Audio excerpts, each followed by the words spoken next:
tao na dahil sa sobra nating pagmamahal ay nagagawa nating magparaya para lamang hindi siya masaktan. Mas katanggap-tanggap para sa atin na tayo na lamang ang maiwan at masaktan kesa sila pa. Pero lahat ng sakripisyo at pagbibigay ay palaging may limitations. Lahat tayo ay marunong makaramdam ng pagod lalo na kapag nauubos na tayo. Kaya dapat alam natin kung kailan tayo dapat na sumuko at bumitaw. Ang pag-ibig daw ay parang kalapate. Makawalan mo man ang paulit-ulit ay babalik pa rin ito sa iyo. Ngunit may mga tao na kapag pinakawalan mo na ay hindi na babalik dahil sa nakahanap na sila ng panibagong pagmamahal sa kanila. Kapag alam mo na hindi na pwede, ang isang pagmamahal ay huwag mo na itong ipilit dahil malaki ang chance na makapanakit ka ng ibang tao o ikaw mismo ang masaktan. Hindi man kayo nagkatuluyan ng taong minahal mo, ay palagi mong tatandaan na may nakalaan sa iyo na mas karapat-dapat. Mapaglaro ang tadhana. Bakit nga ba kailangan pagtagpuin ang dalawang tao pero hindi naman sila magiging magkasama hanggang sa huli?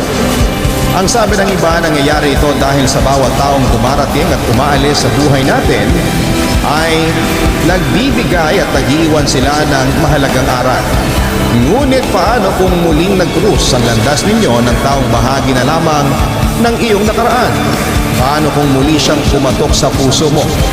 Hahayaan mo ba siyang pumasok kahit alam mong hindi na pupwede?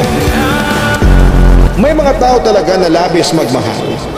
Hindi yun masama. Ngunit kapag ikaw ay nagmahal ng labis, siguraduhin mo na may sapat ka pa rin pagmamahal at respeto sa iyong sarili. At palagi rin nating tatandaan na hindi masamang magmahal ng taong hindi ka kayang mahalin. Pero huwag kang maghintay ng kapalit sa kanya nang sa ganon ay hindi ka masaktan sa huli. Huwag mong ipilit sa kanya na mahalin kanya dahil ang tunay na pag-ibig ay kusayang dumarating. Kusayang nararamdaman. Ang isang pinilit na pag-ibig ay hindi matatawag na pag-ibig, kundi isa lamang itong self-gratification. At tanggapin din natin na may mga sitwasyon talaga na mahal mo ang isang tao pero hindi kayo ang nakatadhana para sa isa't isa.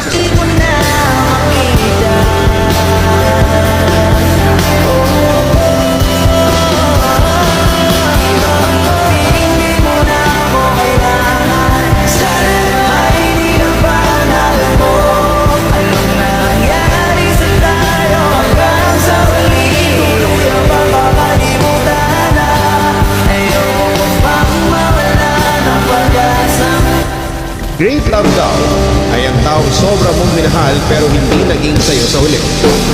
Siya yung kahit lumipas na ang mahabang panahon ay nananatili pa rin siya sa iyong puso at hindi mo siya makalimutan. Ngunit paano kung ang taong minahal mo ng sobra na matagal nang nawala ay muli mong natagpuan?